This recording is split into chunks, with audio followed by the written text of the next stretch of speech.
Salve, turma, boa noite. Vamos ver aí se a galera...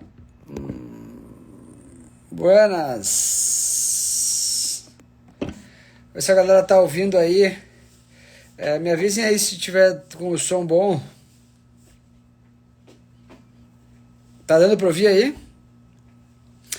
Salve, boa noite, bem-vindos ao Café com Fé, edição 256, né? 17 de julho de 2022, nesse momento 22 horas 33 minutos. Muito boa noite a todos.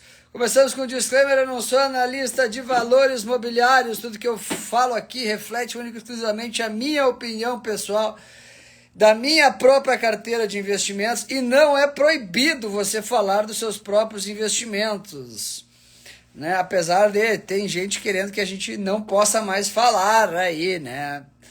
Mas se precisar eu faço um CNPI também aí. Mas para falar da própria carteira não tem problema. Bom, vou falar, eu tô sem pauta aqui hoje. Vou falar algumas coisas importantes aí que eu acho que está acontecendo no mercado. Primeira coisa é uma revisão das expectativas, né? O mercado tinha uma projeção de PIB para 2022 que é de menos 1,5 até 0, né? As projeções para o PIB, Produto Interno Bruto deste ano, elas iam de menos 1,5 até 0. Essas eram as projeções em janeiro desse ano. Nesse momento, as projeções montam de 1,5%, 1,7% até 2,5% positivas. Um erro assim até inimaginável, né, por parte dos maiores economistas do Brasil. Ninguém acertou nem perto, né? Um pouco da queda do varejo, que começou lá em julho do ano passado e culminou com uma destruição completa do setor na bolsa, né? Lojas Americanas de 130 para 125 para R$12, Magazine Luiza de 28 para R$2, e a varejo de 22,5 para 1,76, né? Muitas dessas, sem contar os outros, né, ativos, né? A C&A, todas as outras empresas que viraram zero, né? Os IPOs, tudo. Todas essas, esse sell-off no setor, ele veio ancorado, né, nessas projeções de PIB negativas, né? Claro que quando tu tem uma projeção de PIB negativo, né, de recessão, e aliado a isso, tu tem um problema fiscal forte, né, um país com descontrole dos gastos, e aliado a isso um dólar forte e uma crise no exterior, né, tu tem realmente que vender esses setores aí e nunca mais comprar, né, porque o caos está instaurado. Bom, o desequilíbrio fiscal aí não existe no Brasil, né? A gente está indo para um superávit novamente, né? Diferente do que todos os economistas previram. A recessão que a gente tinha no Brasil prevista, ela não acontece, é um crescimento de 2,5% do PIB. Todas as projeções, a projeção de juros, os juros do Brasil, ele está mais alto do que as pessoas esperavam, né? A gente está aí com uma Selic aí, tem gente já falando em 14,5% de Selic, e o economista-chefe do BTG falou em 2 anos, né?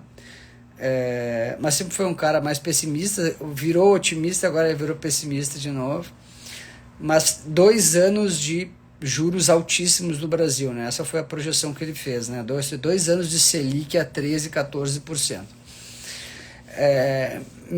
Me causa me causa surpresa o cara projetar 2 anos de Selic altíssima, né? 13%, 14%, se a gente tem um fiscal controlado e se a gente tem um juros nesse patamar que está, ou seja, se ele não sabe o que vai acontecer com as commodities, né? Por que a gente vai ter 2 anos de Selic nesse nível, que vai quebrar o país, se a gente está caminhando para uma recessão muito forte na Europa e uma recessão muito forte nos Estados Unidos. Eu não sei como que a Alemanha vai resolver isso, né, mas ela não tem gás para passar o inverno, e a gente pode ir para uma convulsão popular na Alemanha se eles não tiverem o gás russo para passar o inverno. Né? Isso vai ser um colapso da economia alemã, até sem precedentes, eu acho. Né?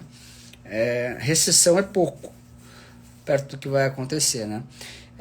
A gente está a 2 meses e 15 dias do inverno, né, na Europa, e eu acho que isso é um trigger, é um gatilho para se resolver a guerra. Né?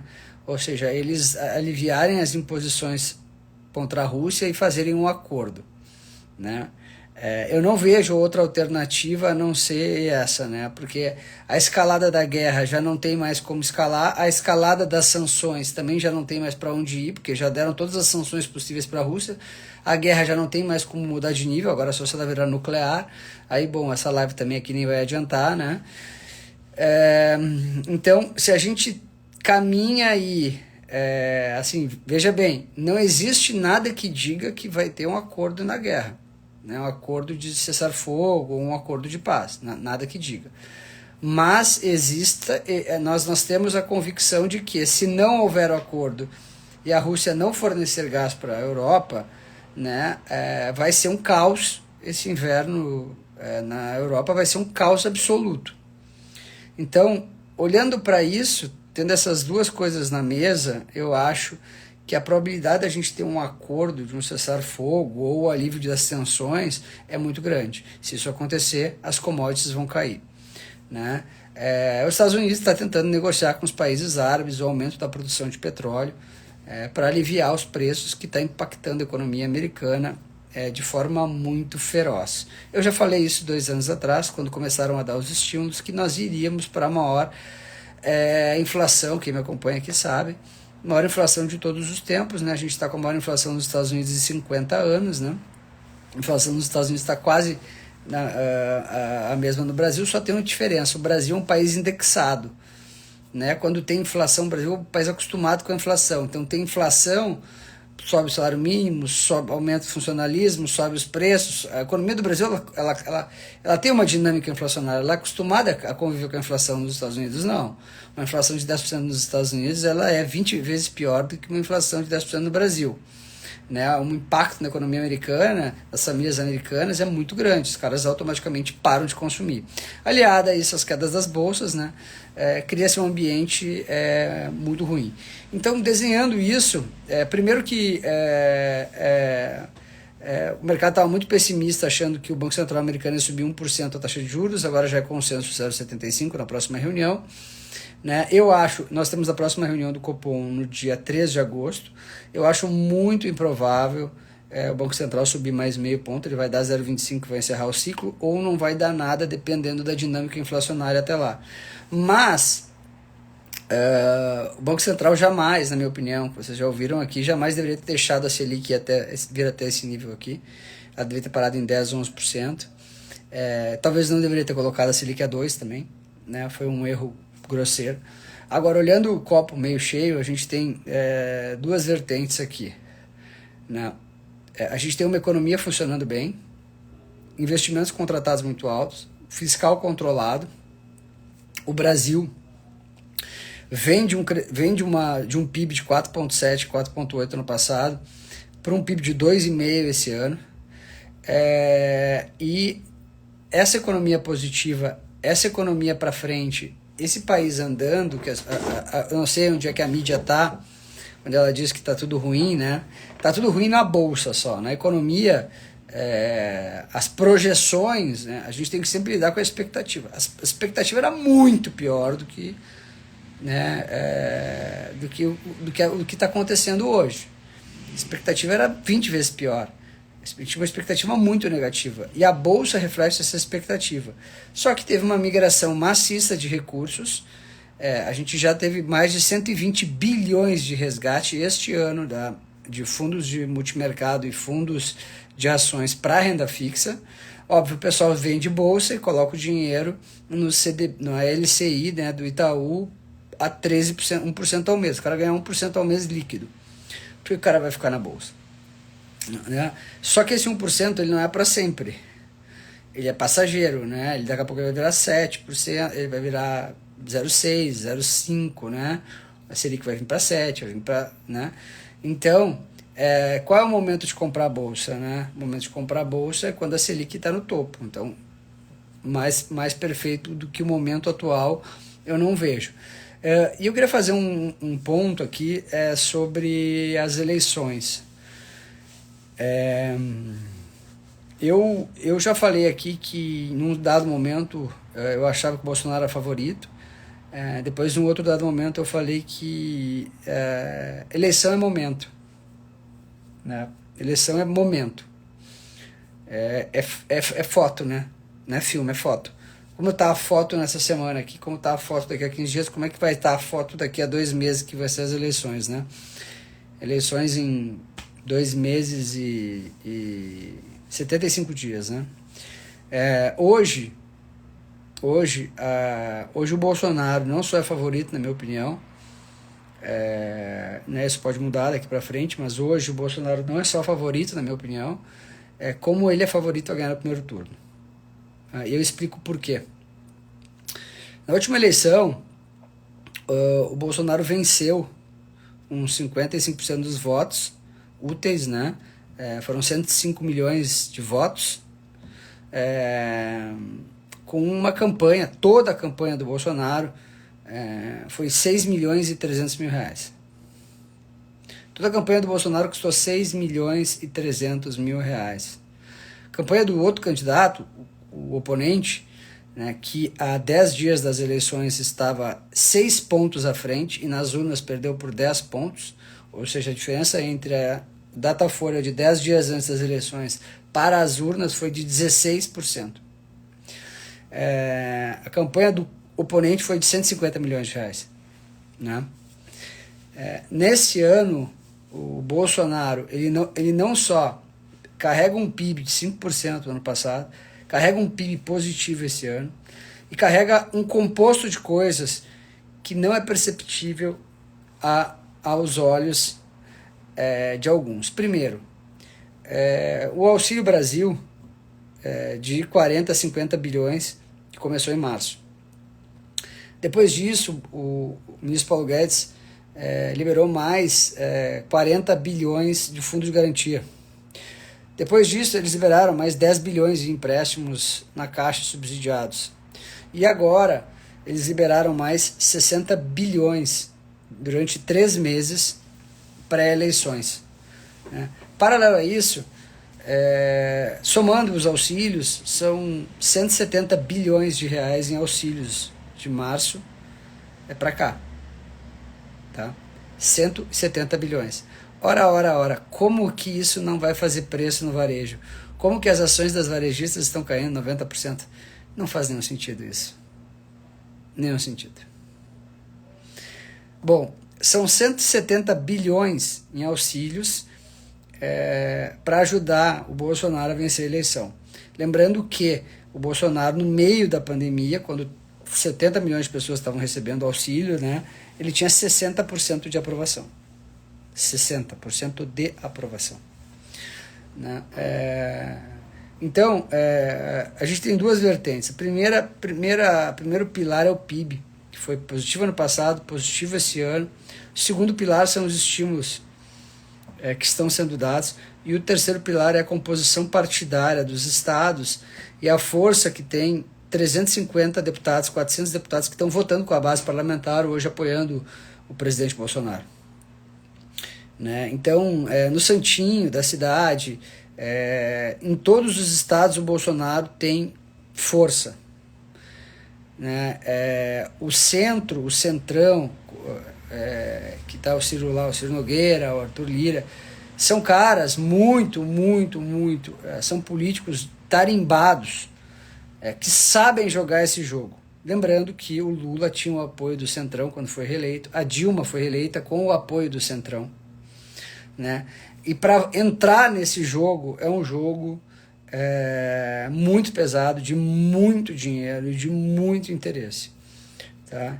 Então, se a gente tiver no cenário, nos próximos 30 dias, uma redução da gasolina por parte da Petrobras, a gasolina, lembra, o petróleo caiu de 122, o WTI para 93 e o Brent caiu de 117 para 98, caiu 20, mas o dólar subiu 10, né? Então, a Petrobras estaria, contra o último aumento, uns 10%. Mas tem umas contas que nunca a Petrobras tem que baixar a gasolina, só sobe, né? Mas se a Petrobras, por acaso, reduzir a gasolina, se por acaso as commodities, bom, o minério caiu de 130 para 100, as outras commodities agrícolas derreteram, ou seja, o afrouxamento, o alívio na inflação vai ser muito grande. Então a gente tem um alívio já nos combustíveis do ICMS, tá? Que eu abasteci a 5,29 Porto Alegre, tá? Tava quase 7. A gente já teve um alívio no bolso das pessoas com a gasolina. A gente tem todos os auxílios. Se por acaso a gasolina cair, Petrobras reduzir a gasolina, o Bolsonaro não vai só ganhar no primeiro turno, mas vai ganhar no primeiro turno com facilidade. Por que diabos as pesquisas de opinião não capturam esse efeito? Primeiro, as pesquisas de opinião são feitas em cima do censo de 2010. O Brasil, nesses últimos 12 anos, mudou muito. O número de evangélicos saltou, quase dobrou, né? Subiu 60%. O Bolsonaro tem muita força nos evangélicos. O Bolsonaro tem muita força no agronegócio. No agronegócio são 40 milhões de pessoas, os evangélicos são 60 milhões de pessoas. Né? Ele tem o apoio massivo de nichos de muito específicos. Né? E as pesquisas pegam muito pouco dos 40, 50 milhões de beneficiados pelos pacotes do governo. São 17 milhões, 20 milhões de famílias, são mais ou menos 50, 60 milhões de pessoas que são beneficiadas por esses suportes do governo. Ninguém que está recebendo R$600, mais R$150 de Vale Gás, né, tem famílias que vão receber R$2.000, R$3.000, ninguém vai, eu acredito, correr o risco de perder isso. Né? Então eu acho que hoje a gente tem um cenário muito, muito, muito favorável ao Bolsonaro. Os políticos com quem eu conversei, tarimbados, eles apostam, eles acreditam que o Bolsonaro vai ganhar no primeiro turno, e eu acho que é esse o caminho hoje. Hoje o retrato é hoje. Pode mudar, é um filme, né?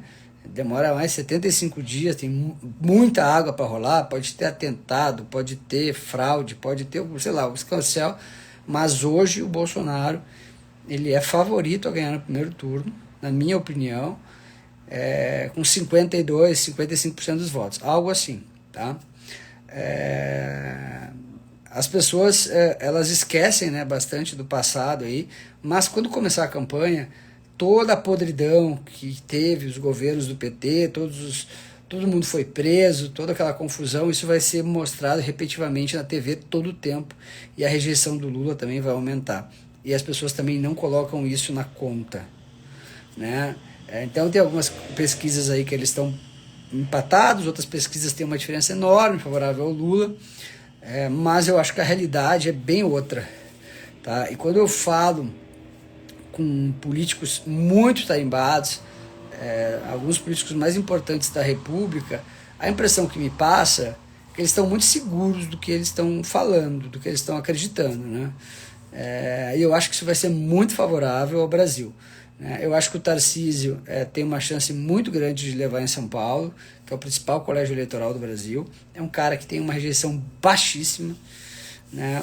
O Bolsonaro ele tem base parlamentar muito forte em muitos estados e muitos deputados, né? Mais um apoio muito grande no Congresso. Né? Então, assim, e hoje o PT é um partido muito menor do que já foi, né? Era um partido que tinha 1000 prefeituras, né? Não sei exatamente quantas, mas hoje tem, sei lá, 20, 15. Né? Era um partido que tinha não sei quantos estados, né? Tinha o governo de não sei quantos estados, hoje não tem nenhum, acho. Né? Era um partido que tinha milhões de filiados, hoje, sei lá, não sei se tem 200 mil, 300 mil filiados, né? Então, aquelas campanhas anteriores, né, aquela força que o PT tinha está muito diferente hoje em dia. E isso vai refletir diretamente no mercado, né? O mercado, ele precisa, ele não gosta de dúvida. Então, quando o mercado tiver mais certeza, vai ser uma enxurrada de investimento para a Bolsa, mas eu acho que o mercado vai reagir antes das eleições, antes do primeiro turno. Tá? Nós estamos aí a 45 pregões, 47 pregões do primeiro turno. Eu acho que o mercado vai ter uma reação muito forte antes do primeiro turno. Acho que o mercado vai pipocar para cima. Né? É claro que a gente tem uma bolsa. Estou falando de mercado interno, mais empresas focadas no mercado interno. Porque as commodities dependem única e exclusivamente do preço das commodities, tá? E eu acho que o preço das commodities vai cair. Eu acho que o petróleo vai cair. O petróleo, na minha opinião, vem para $80, ou $70, ou talvez $60. Eu acho que o minério vem para $70 ao longo dos próximos meses. Não vai ser rápido, mas vem. Né? E a dinâmica dos papéis ligados a commodities, ela sempre é a mesma, né? Quando sobe, sobe infinito, e quando cai, cai infinito, né? Então não duvidem que os papéis de commodities caiam muito também, como caíram os papéis de varejo. Então assim, a minha estratégia segue a mesma. Eu estou apanhando horrores, perdendo horrores de dinheiro, né? Eu acho que eu sou o único influenciador que fala que perco dinheiro na bolsa. Acho que ninguém perde, né? Todo mundo só ganha. Mas eu perco, mas não tem problema, a gente vai buscar. Mas eu estou achando que o mercado inteiro vai andar muito forte. Por todos esses motivos que eu coloquei aqui. É uma questão de tempo. E pode essa reação começar a qualquer momento. O varejo já melhorou um pouco, né? Saiu das mínimas, aí subiu um pouco. Não subiu nada, né? O papel caiu de 30 para 2. Sair de 2 para 2,70 não é nada, né? Continua caindo 90%. Então, eu acho que a oportunidade está no mercado interno. E eu acho que é esse o... Printem aí, indiquem aí o Café com Fé. Eu não vou fazer o programa hoje lá dentro do TC, eu vou fazer amanhã depois do almoço. Pros clientes, tá? Então, o after de hoje fica para amanhã às 2 da tarde no TC Station. Tá? Não vou fazer programa hoje, vou fazer amanhã às 2 horas. Tá? Um abraço para todo mundo aí. Um beijão. Estaremos juntos nos bons e nos maus momentos. E vamos ficar de olho nesse varejo aí. Eu acho que chegou a hora, viu? Magalu, Via Varejo, Americanas, né? E o nosso BID aí que apanha dia sim, dia também que não tem nem sentido esse preço. Vamos ver se ele volta a recuperar. Um beijo para todo mundo aí, tamo junto.